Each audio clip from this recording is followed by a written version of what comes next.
Of all, welcome again, last minute change. So I really am grateful that you are able to be here in spite of the last minute change. I want to welcome you all on behalf of the UPA. We're always putting on important content that we think is important for our community, specifically with this month being Nutrition Month. We wanted to bring you the best person that we know. Not only is she a expert in nutrition, and I'm referring to Isabel Palazon, but she is also an AIP patient herself. So she really understands porphyria beyond just the notebooks or but beyond books that she has read. She actually has lived with this disease her whole entire life, so she really understands it. So with that, Isabel, I'm going to turn it over to you. We know how important nutrition is to us with porphyria, to constantly remember that nutrition is directly linked to how we feel. So you want to take a couple of minutes and tell us why nutrition is so important to us? I've always thought nutrition is important for our health. I think from the first year that I had the disease and my crisis, I was experiencing that food could help me or not so much, depending on my nutrition intake and what I ate. So I was very keen on studying all the things that I could about how nutrition could help not just me but all the patients with this illness. And I am very happy now because I think nutrition has starting to take the place that it deserves with science. So I am. I know that there are several studies being carried out at this moment that are going to give a slide with these nutrition patterns and are going to help us, patients and scientists, to understand better our illness and how nutrition uh, can affect us. So, just as a quick reminder, last year we did a very deep nutritional lifestyle in Porphyria's webinar. So if you are super new and you don't know anything about Porphyrias and you want to explore a little bit more of how nutritional lifestyle can affect you, I just recommend you to go to that last year webinar and watch it. And there is a lot of information there.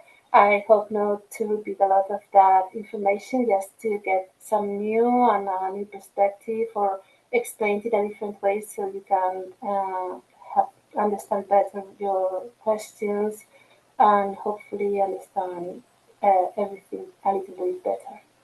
So, Absolutely. And by the way, that recording that she is referring to is on our YouTube. If you go to United Porphyria's YouTube channel, you will see the nutrition lifestyle in Porphyria's that she is referring to. We have it both in Spanish and in English as well. So if you would like to see it, oh, thank you very much to our tech support in the background. Appreciate it. She's dropped the link here for us in the chat. So more than welcome to go and check it out. Well, what do you say if we dive right in? Thank you for explaining that, Isabel. I really appreciate it. yeah, Okay, let's so go. we have a number of questions that have come in already. In fact, I think that a lot of the questions have a lot of detail to the specific patient. So Isabel is going to do a good job at making it very general versus to a particular individual without knowing their case, which is hard to do without her speaking to them.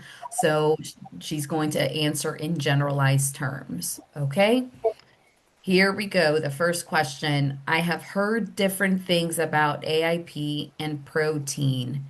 is a diet of high protein bad potentially for us? So I'm going to share my screen so you can have a more detailed answer. Can you see now the screen? Let me see. Yes, I can see it. So first, we'll have to define what is a high protein diet. I think that is important because I'm going to the very classic and very prudent definition of a high protein diet that is going over 1.3 grams of protein by kilo of body weight by day. That is the definition. It is the lower range of high protein diet. That is versus 0.8 grams, 1 gram of proteins by kilo of body weight by day. That is the general recommendation for general population. So, how do we translate that into food or with this small change of going from 1 gram to 1.3 grams? What does that change in our eating? So, it is related to our body weight and the total amount of calories that we eat in a day. That could mean that for a person that is about 130 pounds, if you would eat 1 gram of protein, that means that you are eating 60 grams a day, and that would be a total amount of 12% in your percentage. And if your body weight is more like at 200 pounds, that you would be in a range of 90 grams by day or 117 grams a day if you go to the upper range of that good high protein um, and diet. So that translates that you have when we eat proteins, we eat carbohydrates, and we eat fat. These three macronutrients should add up to 100% of all our calories that we eat. So you could go for a 18% of your total calories of protein to a 23% approx of your total calories if you do that change of 1 gram to 1.3 grams that you see is not a huge change in your total protein quantity if we talk it in grams. We are not going to a 4 gram protein day grams per day. We are not going huge. We are just doing a slight change, and you see that the percentage could change. And how does this translate into food? If we go to 1 gram, we could add like 10 to 12 grams added by day in food. You see now the portions of food, and in the middle you see the grams of protein because it's not the same. You see that 4 ounces of chicken has 20 Mhm. grams of protein, 2 eggs approx 12 grams, high protein yogurt about 50 to 20 grams. So if you go in a high protein diet, you could eat more of these foods depending on your weight. So why have you heard that this could be bad or dangerous for you? Because as I've said before, when you go high in protein, your carbohydrates tends to get lower. And for us as Porphyria patients, all the main macronutrient distribution papers don't go very low in carbohydrates. So a change in our intake of proteins normally gets our carbohydrates lower because it is very easy to get this percentage of fats because we don't normally are counting fats. We have a salad and we put some oil in it, or we put some avocado, or we put some nuts, or whatsoever. And these are very concentrated calorie foods, and this percentage adds up quickly with fats. So it's very easy to go in your 30% approx percentage of fats when you're eating. So when you displace when you substitute carbs for proteins, what is happening is that percentage gets smaller quickly. So I think if you have heard that, one of the reasons could be this, that your percentage of carbohydrates could be smaller in a very quick way. Just think, if you are having your meal and for a dessert you change an apple that is basically richer in carbohydrates for a protein yogurt that's richer in protein, you are doing a small change, but this percentage is going to change. I don't know if that's easily understood. Just let me know that if you are following my explanation.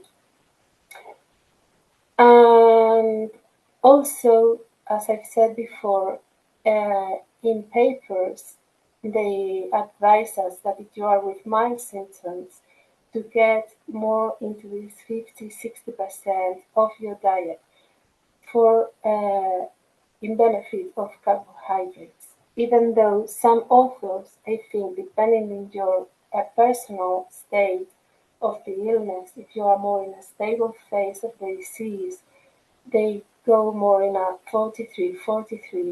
44 percentage of carbohydrates. That means that they really don't go too low in your carbohydrates. Okay, so what's another reason uh, that is talked about not go too high? Because our environment in our bowel also changes.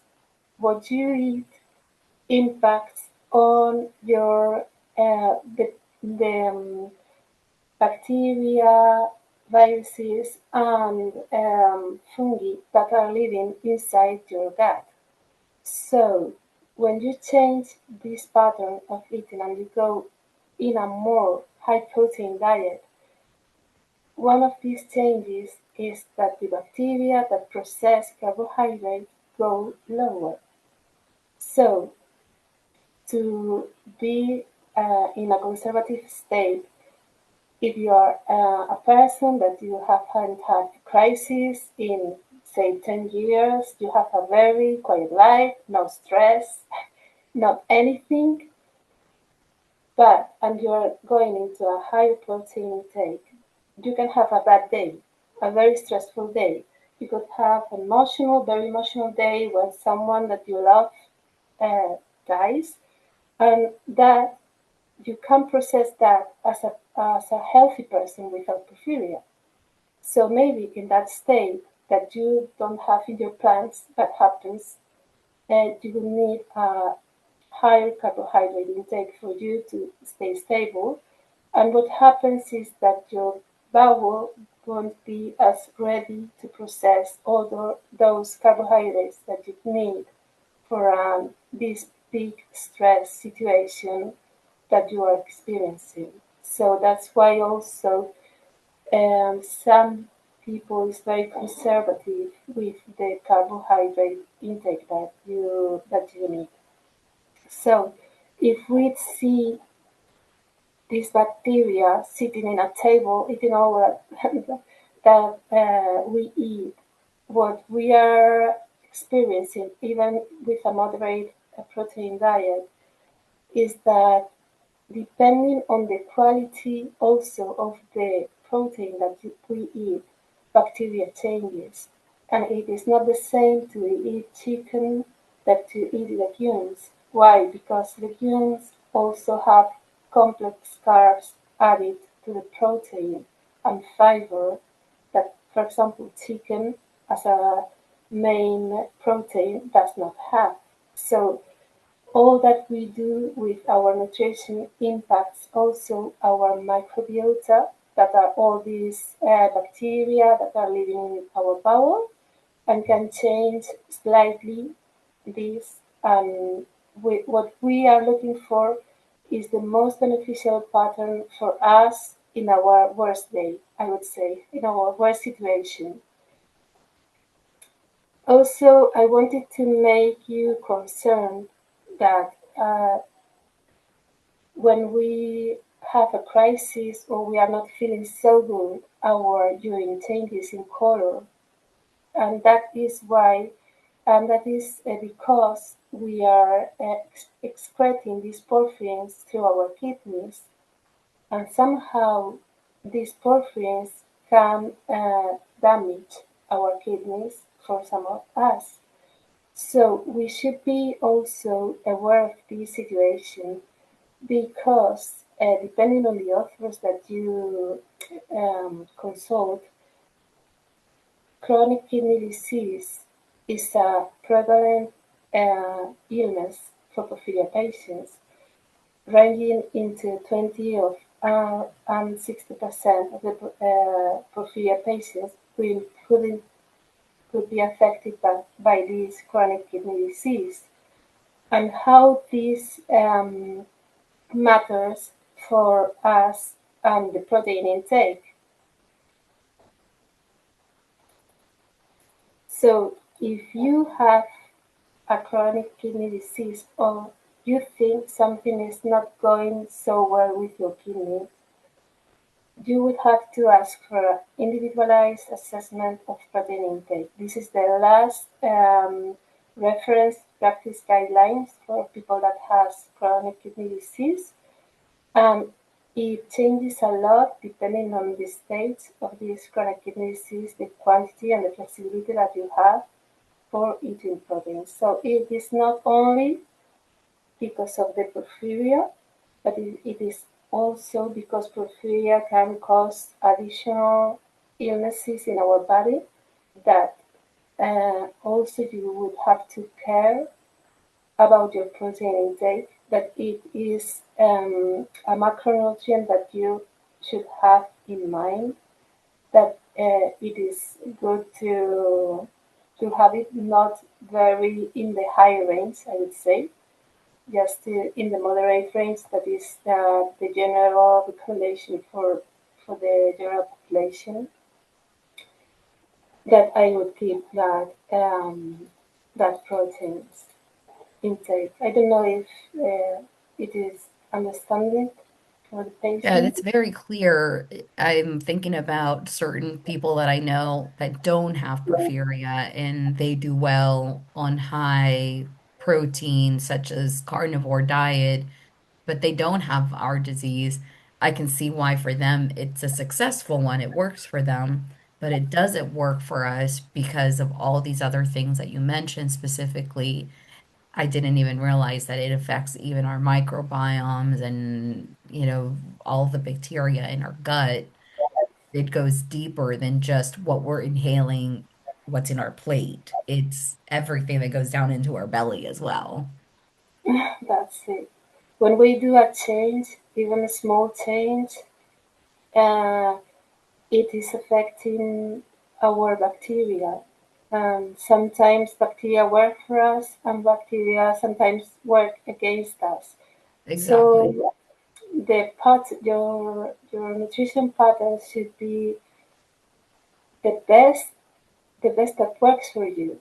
And I am sure in a not very long future we would have uh, a very individualized nutrition advice for every person, but we are not in that point yet. So for it, waiting for it to come, just consider that your body is unique. You just got one, and you need it to work the best for you, and Absolutely.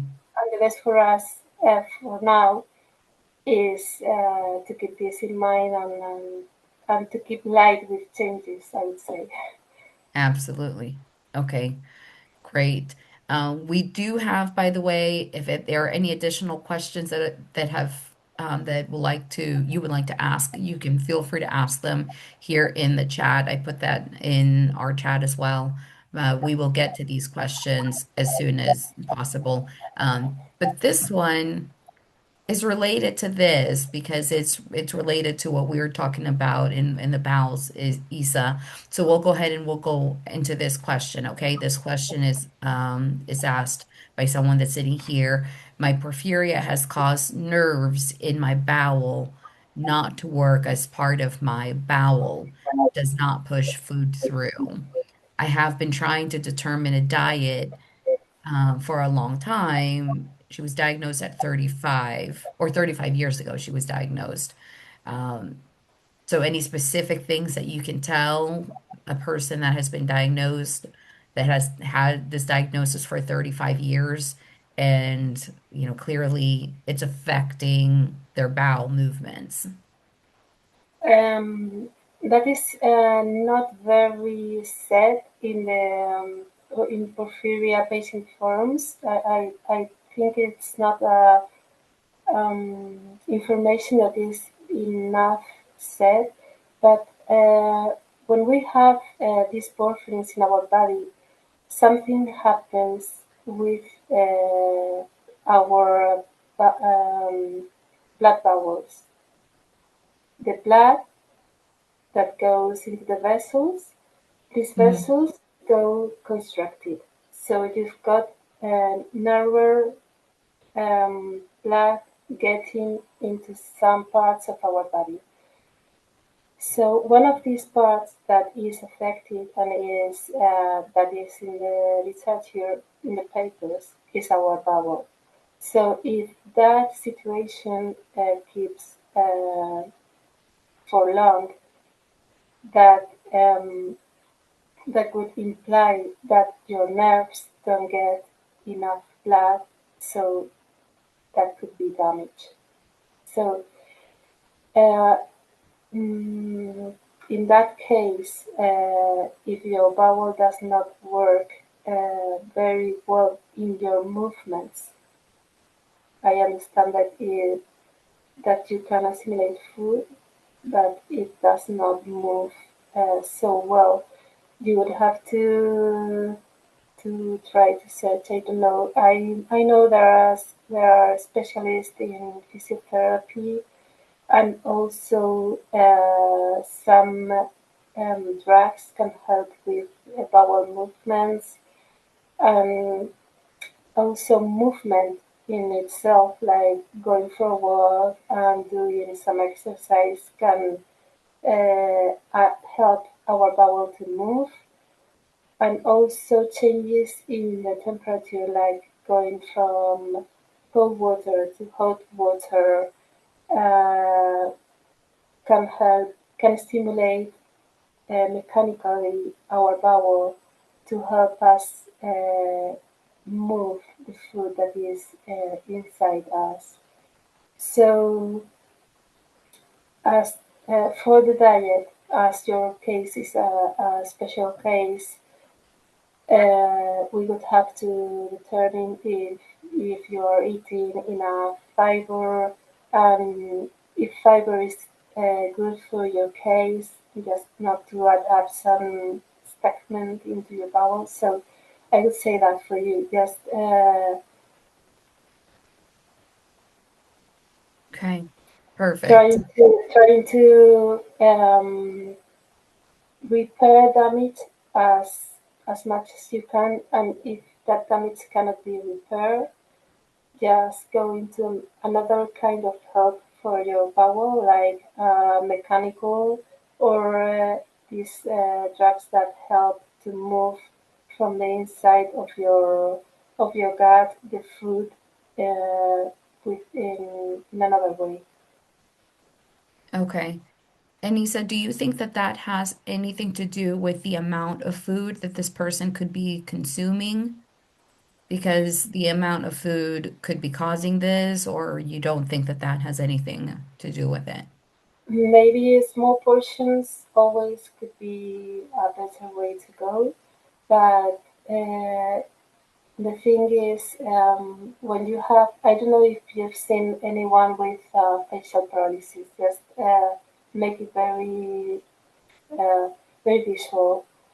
If you've seen someone with a facial paralysis, you can see when they smile, they move a part of the lips, but the other one keeps always in the same position, and that is because there is some motor nerve damage. So there is damage in the nerve that can make this person smile with both sides of the face. So I don't know if this person has this. What kind of motion damage does this person have? I don't know. It's total, partial, or so. I am not sure what kind of recommendation I can make in order of food passing through, because I don't know if you have like this portion of your bowel stopped, but the next one is working. It is like a part damage, or if it's a big portion of the bowel that is not working at all because of this nerve damage. So I'm not sure which one it would which, be. But it which sounds like one. physical therapy could definitely help. I didn't know Yeah. that there's such a thing as physical therapy for this. They say Hopefully that will work there, for you. Give it a try. yes, they can help move manually the food if it is very stuck, and they can give you like a therapy and also show you techniques to use at home to know if that helps. Okay, very well. Thank you very much. Okay, let's next question. Um, Several AIP patients have told me not to use onions, garlic, and tomato-based sauce when I cook for my son who has AIP. Is that true? Should I be avoiding them? I have even stopped using onion powder and garlic powder while cooking. Okay, just as a quick reminder, all of the food that we eat uh, is converted in a final state into chemicals that we have to process. So for this garlic and onion, I'm trying to do my best because this is a complex thing to explain. But some of these food can go into something called SID 450 that if you are with us for a long time, you will be familiar with. So I'm going to try to explain this concept of this is an enzymatic that are proteins that are inside our mitochondria. I'm going to try to explain this concept as if we were talking about a factory. So if you not had porphyria and you not had a genetically and lifestyle sensitive factory, this could be the situation of this factory. You have your enzymes in the factory, very quiet and relaxed, working when the things comes. But when you have a porphyria crisis and you are in an intercrisis state, this enzymatic complex starts to get stressed. So they need to process a lot of things. So when it comes to some things, it is very clear that this factory or this complex is involved. Like when we are taking of unsafe drugs for us, or even some drinks when you are in your porphyria crisis, like coffee and tea that people don't tolerate well, even chocolate, broccoli, that is very known food that porphyria patients can have problems with. But when we talk about garlic and onion, some authors have found that they have are foods that are not relevant with this thing.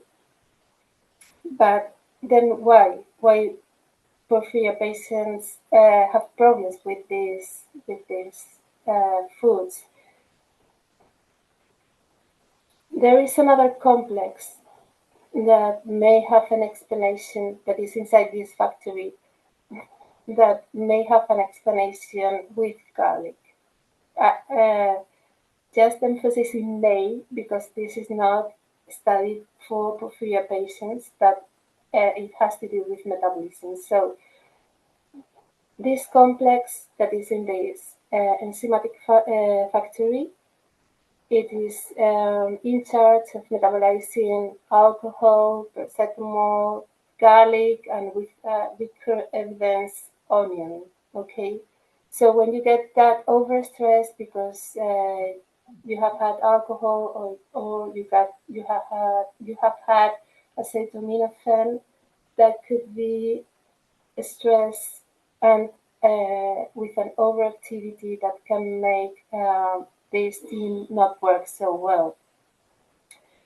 But that not explains all of what happens with garlic and onion. So because garlic and onions also contain some parts of them called sulfur that gives them their characteristic smell, and that sulfur-based chemicals, and that is what makes you cry when you when you chop an onion.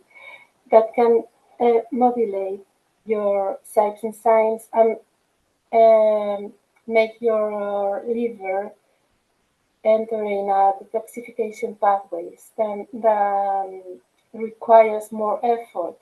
So that's why some porphyria patients could struggle with onion or garlic.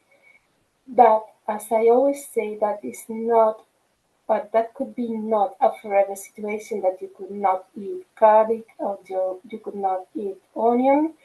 And also have in mind that not all onions, for example, are the same onion. You have the red onion, you have the yellow onion, you have the sweet onion, and these, each of these kind of onions, and you have the powder. All of these are not the same onion. Your body doesn't process the same for each of these one, and we call all of them onion. So I would say, from my personal experience and my personal practice, if I wanted to try something with onions, I would go for the sweet onions that have the lower content of sulfurs, and I would cook the onion myself. Small quantity, just to prove tolerance. If you feel that you are in the mood of doing that test with you or with your son, very small quantities, cook the lower of the onions with, that contain these sulfur compounds. And I would definitively not go for powder because we don't control what kind of onion comes this powder from. This powder from. So that would be my advice. I would also not do these tests if I am just going out of a crisis or if I'm not feeling like stable or well. I would do if I introduce any foods that are new for me or that I may be worried of that could induce a crisis or something going in my body. I would wait for me to be in a stable phase that I can do any test, always with small portions, and always in the case of onion, I would always cook the onion, small, chopped it, and just try and see how you feel with this introduction of this onion. But the thing is, not all of what happens to us patients is explained in the literature. It is a Hmm. pity, but it happens. I have to do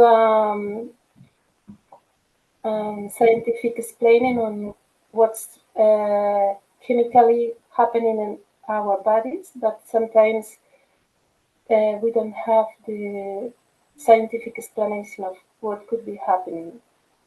But what would be, what not would be very intelligent is not to listen to patients Because if I have 10 patients saying, hey, garlic, I can't stand garlic, it gives me crisis.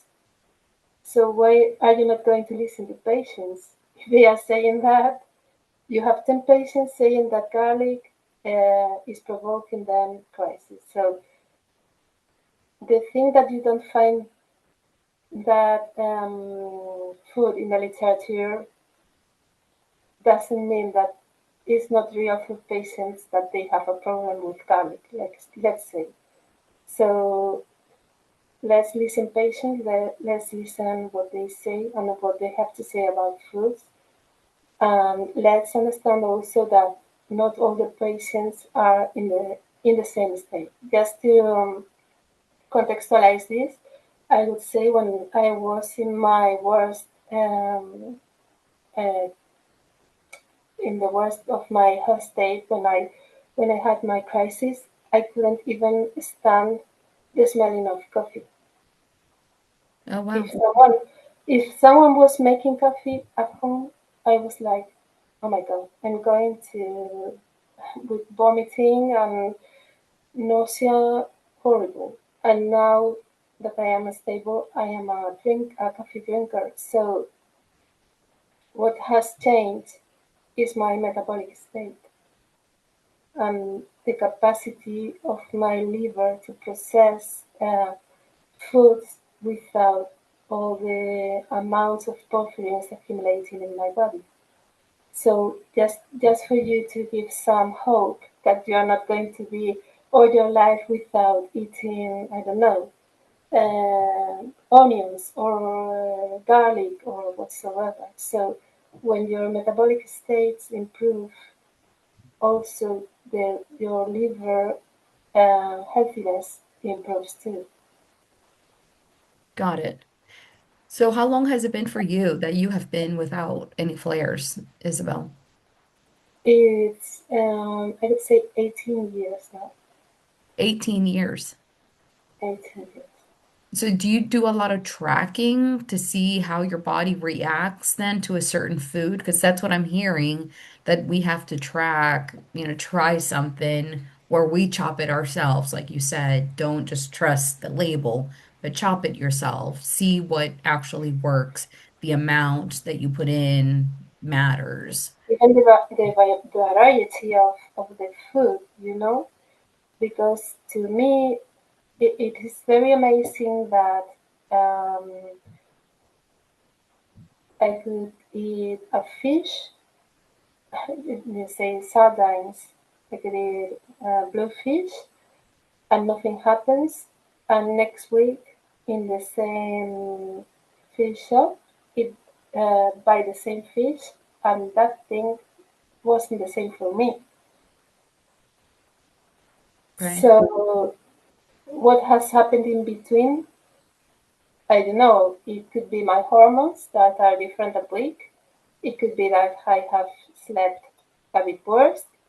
It could be that that fish has eaten something different. So I have I have had always in mind that porphyria is not a single thing. Is that we are affected by so many different things that is very difficult sometimes to isolate with food what is happening. So if you track more of your hormonal state, how you are sleeping, if you are stressed or not. I have some charts. If you want me to share them, I can share with you. So and with patients, don't track just one thing. Don't track your food. Even I am amazed of the impact of emotional state of patients in the whole of the perception of the wellness. So, so if you have emotional stress, a lot of patient reports that they feel worse. So even with the same food pattern, so that's something to consider. I think Absolutely. tracking is important. So just to make some also to make you conscious of what's happening. Hmm. Okay. Perfect. Thank you for that. Okay. Uh, this question,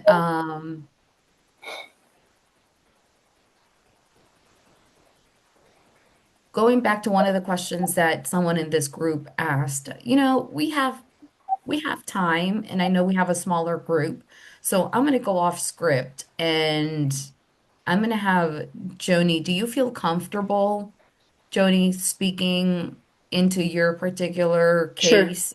You sure. asked a follow-up question that I didn't address specifically, I believe, and I want to be respectful that you are here and that you showed up. Sure. So go ahead and ask your question specifically to Isabel. Okay, and I saw Isabel's program that we did a year ago, and in fact, I reviewed it a couple of times, and I didn't think that this was something that was addressed, but I try to keep my diet balanced, and I eat regularly. I only eat my own home cooked everything.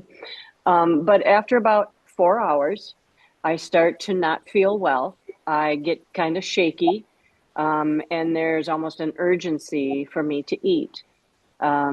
Is it, and my question is it from the amount of carbohydrates that I'm not maybe ingesting at each of my regular meals, or is it my body just being unique and metabolizing what I'm eating rapidly? And then another question that I said was, is this a typical thing with the acute porphyrias? I have variegate porphyria. And then lastly, what would be a good plan to keep those panic moments to a minimum without consuming too much food? I'm a 100 pounder. I've been a 100 pounder all my life. And I'm like a little hummingbird. No matter what I eat at each meal, after about 4 hours, I'm ready to just cash it in. Okay. So what is being studied also is I don't know if you know about these glucose trackers that you keep in your arm and you have For, Have you ever glucose. heard oh, of the for glucose monitors? the I have heard of them. Yeah, yeah. What some patients experience when they have this that you are talking about is that their glucose levels rapidly go down. And what also happens, and this is very curious, is that the tracker says that you're going down, but if you check your blood glucose, it's not so low. So the difference, I have experienced that with some patients, and even a small walk could do that if they were like in this 4 hour gap after eating. Something very small like going for a 5 minute walk or doing something in the house could do that emergency feeling for having something to eat with them. So what I would do in that case is I would listen to my body. I go for this carbohydrate consumption. I do.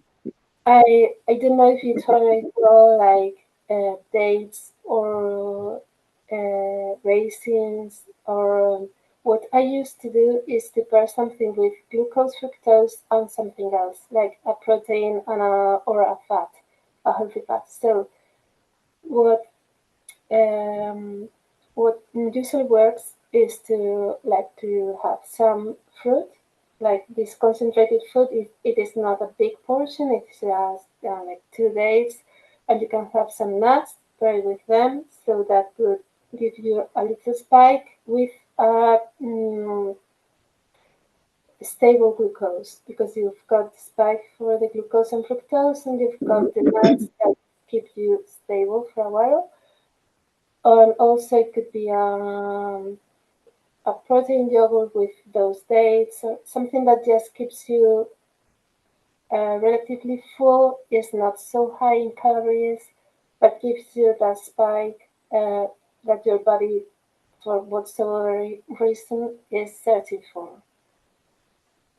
I don't know if you've got your insulin and your glucose controlled. You've got blood tests. Well, Is that okay? yeah, with the tests that I have done on a regular basis, everything's always fine. Okay. So it's something for whatever reason your body just needs that higher that needs for carbohydrates. I am sure. Well, does it happen to you, for example, when you are sleeping? Do you have to wake Um, up late? when when I'm having some problems, when my porphyria isn't stable, yes, I wake up in the middle of the night and I hit applesauce. That's usually my rescue Go sort of thing. I'm not having an attack, but I'm having a lot of pain and I'm not sleeping well, and I hit the applesauce and then I fall right back to sleep again. So it obviously helps. Okay, that has a logic behind, because when we are in pain, when we are not sleeping well, all that makes our body uh, puts our body in a more difficult situation to process glucose and insulin. So that's why we may require a more constant support of carbohydrates and insulin in that state. Okay. Okay. Thank you. I find myself as well, similar to Joni, that every 3 hours or so, I feel like I need to eat an apple or raisins, peanuts, everything that you just mentioned, just a small portion because the same. I get shaky, my energy goes down. I can Mhm. feel myself depleting completely, like I'm shutting down. Is that's similar what you feel, Joni, right? It is, and the pain goes up. My Yeah. overall pain rises at the same time. And after you eat, like you're saying, I can't eat dates or raisins because of the sulfur dioxide in them, but I eat apples or applesauce.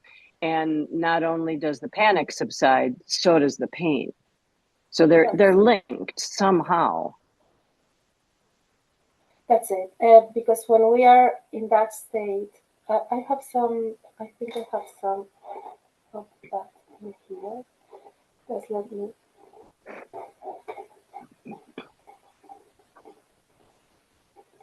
Thank you, Joni, for asking this question. I'm sure that Oh, a lot sure. of us get this question as well When because I've when we experienced are it in that myself. state, sorry, uh, you know, these molecules that are here that are called PGC1 alpha and ALAS are accumulating in an uncontrolled way.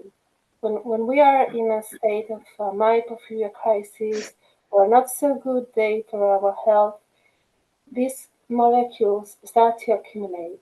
Just to go very easy with this, because there are very biochemical names, just think when this PGC1 alpha starts to accumulate, it's like a huge signal to our brain, like if we were in a severe fasting state. Like, hey girl, have you gone mad? Why are you doing this to me? Why are you in a so severe fasting state? Are you Hmm. what are you doing with that? And this also starts to accumulate. The news are that we have in our houses we have food, and this food, like applesauce or dates or potatoes, whatsoever are our comfort foods, can give us glucose, and glucose makes this ALAS substance go lower in our blood. The ALAS substance is the one that accumulates previously to give us the porphyrins that are the ones that make us feel worse. Okay?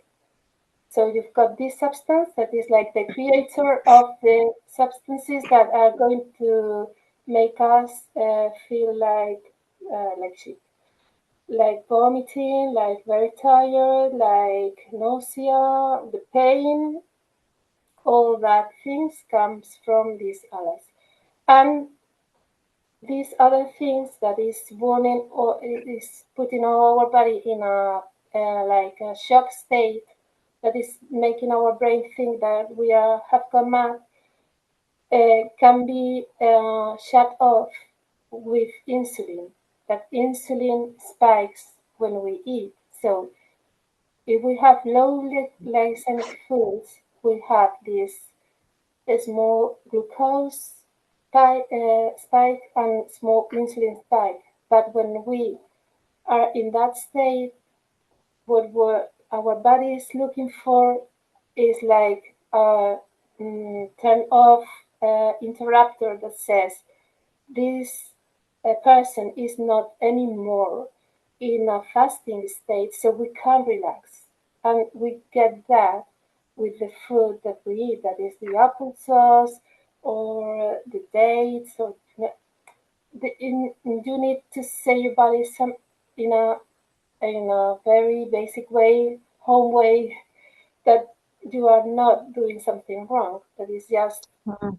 it that is understanding it bad in a bad way, like fake news. Like I have So it friends. sounds like this is, sorry to interrupt you, it sounds like this is what many of us patients feel then, or at Yeah. least some severe patients may feel this fake news alarming. You need to eat Yes, because you're Hmm. making me fast and I don't like this. What I didn't realize was the relation to ALA making it making the PBG lower. Is that right? Or the glucose is what makes the ALA to okay, lower glucose. that That's it. sensation. You've got the two ways. There has been also investigation, but just in mouse models to try to with an insulin for mouses to make this PGC1 alpha disappear from our blood, okay? But it's just in mouse models. So you've got this this food for us is the food for us is so important, the carbohydrate, because glucose makes this ALAS lower, and insulin makes this fake news interrupter go off. And this glucose and insulin normally goes all together. So when you eat something that has sugar and or very fast carbohydrate in it, they both spike mostly in at the same times with a very small different gap, like in this curve.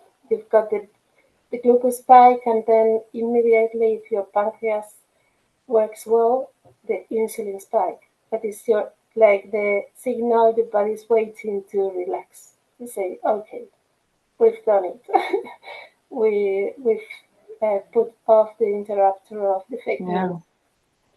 I don't Well, and know. this is fascinating because I just had a doctor appointment and we did an ALA and a PBG and a ferritin and all the things that we all do on an annual basis. And my porphyrin count overall is up. My ferritin is up and my PBG is up. I'm not in crisis. I haven't had attacks. I'm, going along doing what we all try to do every day. And that totally explains the, I guess, vulnerability of our bodies on any given day.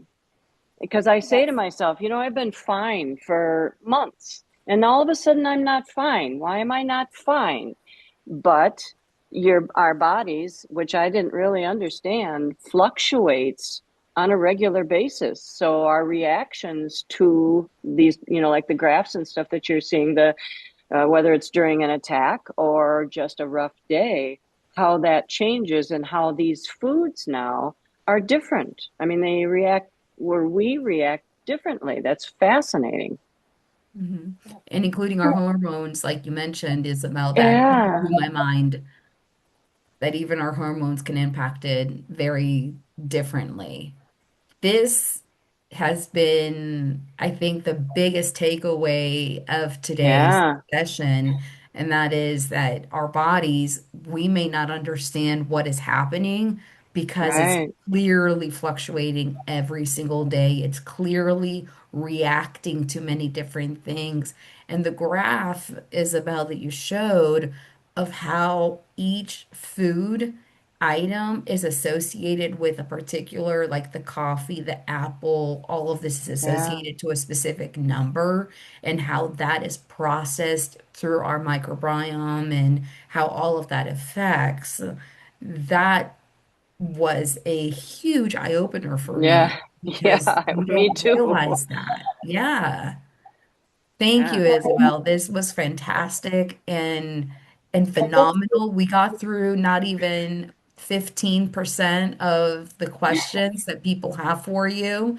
That just means that there is a bigger need for more information, and you're helping us fill a void that exists for us patients out there.